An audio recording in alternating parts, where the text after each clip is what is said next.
साल 1989 तब एक बुक लिखी गई थी स्टीफन आर कोविक द्वारा, जिस बुक का नाम था 7 habits of highly effective people. और तभी इस बुक ने इस पूरी दुनिया को हिला कर रख दिया था। Governed by those lighthouse principles. Synergistic solutions to deal with those issues. Keep working through your mission statement until it inspires you. जब हम YouTube में सर्च करते हैं सक्सेस हैबिट, सफलता कैसे हासिल करें, अपने लाइफ को बेटर कैसे बनाएं, अपने आप पर फोकस कैसे करें, तो उनमें से ज्यादातर वीडियो में यही बात बताई जाती है, सुबह जल्दी उठो, एक्सरसाइज करो, मेडिटेशन करो, अच्छी अच्छी बुक्स पढ़ो वगैरह वगैरह। पर उन बुक्स में ये कभी नहीं बताया जाता कि एक्चुअल में सक्सेस होने के लिए करना क्या होता है। लेकिन ये बुक हमें बताती है कि एक्चुअल में सक्सेस मिलती कैसे है। इस बुक में 7 हैबिट्स के बारे में बताया गया है जो हाईली सक्सेसफुल पर्सन में होती है। जितने भी हाईली सक्सेसफुल पर्सन है उनमें ये 7 हैबिट्स कॉमन थी। अगर आप भी एक बेहतर इंसान बनना चाहते हैं, अपने जीवन में सफलता हासिल करना चाहते हैं, तो ये हैबिट्स आप में जरूर होनी चाहिए। पहला हैबिट, प्रोएक्टिव बनो। इस दुनिया में 2 तरह के लोग होते हैं, रिएक्टिव और प्रोएक्टिव। रिएक्टिव लोग हमेशा किसी भी बात के लिए दूसरों को ब्लेम करते रहते हैं। अगर उसके साथ कुछ भी गलत हुआ हो तो वो अपने परिवार को दोषी ठहराते हैं, अपने आप को दोषी ठहराते हैं। अगर उसके मोहल्ले में कोई घटना घट जाए तो वो अपने सरकार को दोषी ठहराते हैं कि उसकी वजह से ये सब हो रहा है। अपने हालातों को लेकर, सरकार को लेकर और अपनी किस्मत को लेकर हमेशा नखरे दिखाते रहते हैं, भाषण देते रहते हैं। वो सोचते हैं वो कुछ नहीं कर सकते, उसके हाथ में कुछ नहीं है। और दूसरी तरफ प्रोएक्टिव लोग होते हैं, वो किसी को दोष देने के बजाय जो हो गया है उसके आगे क्या किया जा सकता है उस पर ध्यान देते हैं। वो जिम्मेदारी अपने ऊपर लेते हैं। हम इंसानों में यह गुण होता है कि हम किसी भी स्थिति को किस नजरिए से देखें, कैसे उस पर रिएक्ट करें। खुश होना या दुखी होना, परेशान होना या अवसर तलाशना, डर जाना या साहस को चुनना, ये सब हमारे चॉइस पर निर्भर करता है। हाईली सक्सेसफुल पर्सन की ये पहली आदत होती है कि वो अपने जीवन की जिम्मेदारी खुद लेते हैं, खुद ही डिसाइड करते हैं कि क्या गलत है और क्या सही, और उसे वो खुद ही सही करने की कोशिश करते हैं, जिससे वो सफल होते हैं या कुछ सीखते जरूर है। दूसरा habit, begin with and in the mind. अंत को शुरुआत से ही सोचे। जब हम कोई घर बनाने का सोचते हैं तो सबसे पहले हम उसका नक्शा बनाते हैं, एक प्लान तैयार करते हैं। इसी तरह आप जो भी करो उसका अंत को ध्यान में रख के शुरुआत करो। पूरी प्लानिंग के साथ शुरू करो। पहले अपने दिमाग में ही प्लानिंग कर लो कि आपको कैसे करना है। सब कुछ आपके दिमाग में ही हो जाना चाहिए कि आपको किस तरह का इंसान बनना है। सब कुछ आपके माइंड में ही हो जाना चाहिए। कोई भी चीज 2 बार बनती है, एक बार हमारे इमेजिनेशन में और दूसरा रियल में। तो आप इमेजिन करें कि आप किस तरह का इंसान है और फिर उस तरह का बने। Habit number 3, put fast think fast. जरूरी काम सबसे पहले करो। हमारे पास कई सारे काम होते हैं, उनमें से कुछ बहुत जरूरी होते हैं और कुछ फालतू के, पर हम अपना टाइम का सही इस्तेमाल नहीं कर पाते कि कौन सा काम किस समय करना है, जिसकी वजह से टाइम निकल जाने से हमें दुख भी बहुत होता है। ऑथर कहते हैं कि हमें अपने कामों को 4 क्वाड्रेंट में तोड़ना चाहिए। पहला, अर्जेंट बट इम्पोर्टेंट। वो काम जिन्हें एक डेडलाइन के अंदर खत्म करना होता है, नहीं तो बहुत बुरे अंजाम भुगतने पड़ेंगे। जैसे कल एग्जाम है तो आज अच्छे से पढ़ना। दूसरा, not urgent but important.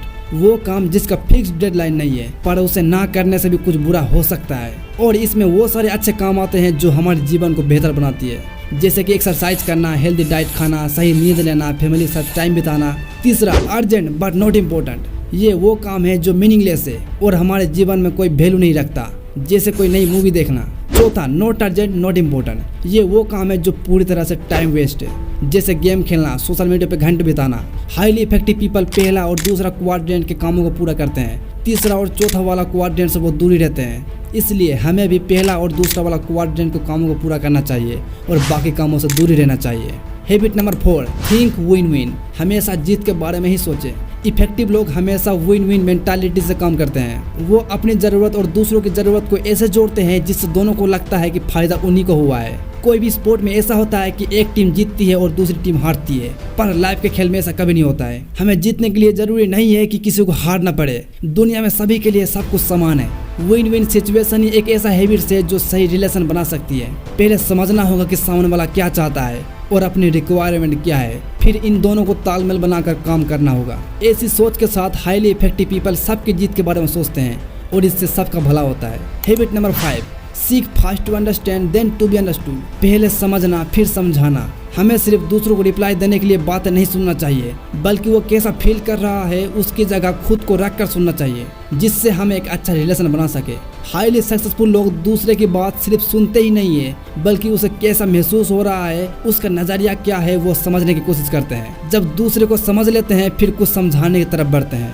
Habit number 6, synergise, तालमेल बनाना। सिनर्जाइज एक ग्रीक शब्द है जिसका मतलब है वर्किंग टुगेदर। हमारे जितने भी चीजें हैं सब इसी प्रिंसिपल से काम करते हैं। जितने भी मशीन है उसमें सभी पार्ट्स मिलकर ऐसे काम करते हैं जिससे इफेक्टिव और एक अच्छा रिजल्ट मिलता है। इस पूरी दुनिया में सब चीजें अलग अलग प्रकार के होते हैं, जैसे कि हमारे शरीर के अलग अलग अंग जो सब तालमेल से काम करते हैं। हाईली सक्सेसफुल पर्सन दूसरे लोगों से आपस में तालमेल बनाने की आदत होती है। उन लोग हमेशा मिलजुल कर काम करते हैं, सारे कामों का बोझ खुद पर ना रखकर लोगों में सही से बांट कर मिलकर काम करते हैं और इससे रिजल्ट काफी अच्छा आता है। Rule number 7, sharpen the saw, खुद को विकसित करना। जब कुल्हाड़ी में धार हो तो उससे लकड़ी काटना उतना ही आसान हो जाता है। उसी तरह हमें भी अपने स्किल्स को अपग्रेड करते रहना चाहिए। हाईली सक्सेसफुल पर्सन अपने जीवन के 4 पहलुओं पर लगातार काम करते रहते हैं: physical, mental, social, spiritual. Physical यानी अपने हेल्थ का ध्यान रखना, जैसे कि एक्सरसाइज करना, हेल्दी डाइट खाना। मेंटल जैसे अच्छी किताबें पढ़ना, भविष्य के लिए सही प्लानिंग करना, एक सही विजन बनाना। सोशल जैसे आपस में भाईचारा रखना, दूसरों को हेल्प करना, दूसरों के साथ अच्छा रिलेशन बनाना। स्पिरिचुअल जैसे अपने जीवन के मूल्य को स्पष्ट करना, दया, करुणा, ममता जैसे जीवन के मूल्य के लिए काम करना। खुद के लिए समय निकालकर इन 4 पहलुओं पर काम करते रहना चाहिए। ऑथर कहते हैं अगर आप वही करते रहोगे जो आप कर रहे थे तो आपको वही मिलेगा जो आपको मिलता रहा है। हमारा दिन भर के काम में से 90% काम आदतों से चलती है। अगर हम उन्हीं आदतों को इन 7 आदतों में रिप्लेस कर दे तो हम भी हाईली सक्सेसफुल पर्सन बन सकते हैं। अगर ये वीडियो आपको थोड़ी सी भी यूजफुल लगी हो तो वीडियो को लाइक और चैनल को सब्सक्राइब करके बेल नोटिफिकेशन ऑन कर देना। तब तक के लिए टाटा, बाय बाय।